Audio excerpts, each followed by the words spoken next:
선생님, 우리 아이 성적은 안 되는데 일반고는 가고 싶대요. 전화기 너머 한 엄마의 목소리는 이미 울음으로 떨리고 있었습니다. 콧물, 눈물 범벅이 된 채 저에게 SOS를 요청하셨어요. 자신도 아이도 가족도 모두를 도와달라며 간절히 울고 계셨습니다. 그 순간 제 마음도 덜컥 내려앉았습니다. 공부는 절대 아이 혼자만의 문제가 아니며 한 아이의 성적 부진 뒤에는 온 가족의 고민과 눈물이 숨어 있다는 걸 저는 누구보다 잘 알고 있습니다. 그리고 지금 이 영상을 보고 계신 학부모님, 아마 당신도 아이의 공부 문제로 마음이 무거우실지 모릅니다. 그래서 오늘 이 이야기가 당신의 마음결에 조용히 닿기를 바라며 이 영상을 시작합니다. A군은 초등학교 고학년 시절 제 학원의 학생이었습니다. 한 가정의 첫째 아들로 여동생과 함께 항상 밝은 모습으로 인사하던 아이였죠. 초등학교 때 최상위권 성적이라 중학교 때도 내신 A가 무난했을 것이고 성격도 좋고 학생회장까지 맡으며 친구들에게 인기도 많았던 말 그대로 잘 자란 아이였습니다. 하지만 중학교 진학 이후 A군과의 연락은 끊겼습니다. 그렇게 3년이 흘렀고 중학교 3학년 2학기 어느 날 A군의 어머니가 울면서 저에게 전화를 걸어왔습니다. 그 어머니는 제가 아는 분 중 가장 당당하고 이성적인 부모였습니다. 항상 교육에 진심이셨고 감정적으로 흔들리는 모습을 본 적이 없었죠.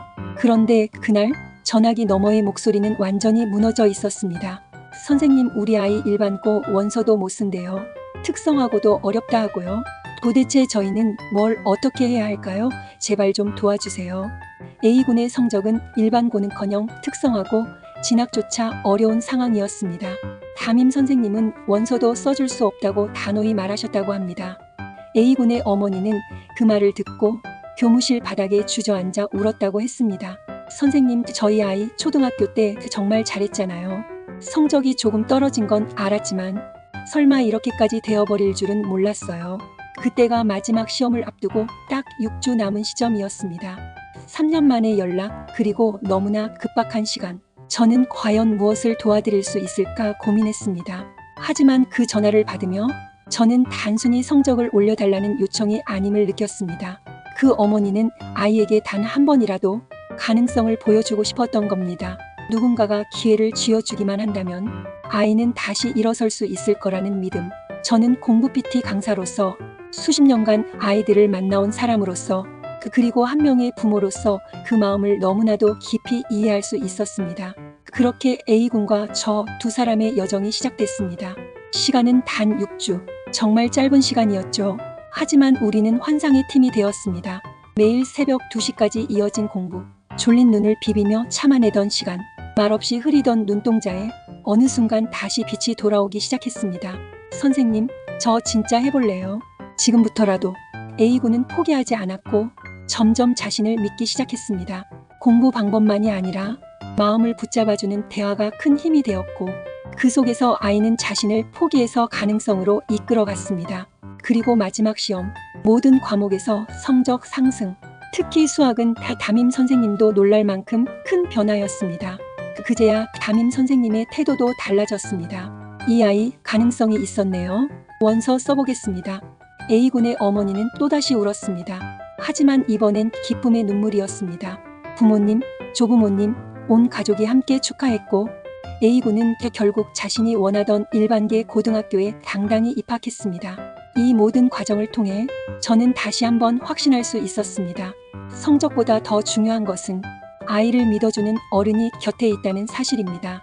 그리고 그 믿음이 아이를 다시 일으켜 세운다는 것. 지금 이 영상을 보고 계신 학부모님, 혹시 당신도 비슷한 고민을 하고 계신가요? 아이의 성적은 점점 떨어지고 예전의 밝은 모습은 사라졌고 공부 좀 해라는 말에도 반응 없는 아이.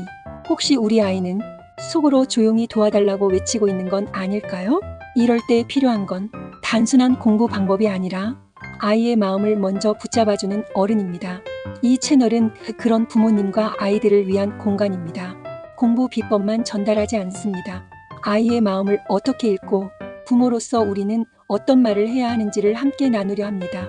오늘 이야기가 당신 마음에 조금이라도 닿았다면 좋아요와 구독으로 저와 함께 우리 아이들에게 용기를 주세요. 우리 아이들이 조금 덜 어렵고 덜 힘들며 자신감을 가지고 즐거운 하루를 살아가길 바라봅니다. 여러분과 함께 할 수 있어 저는 행복했습니다. 다음 영상에서 다시 인사드릴게요.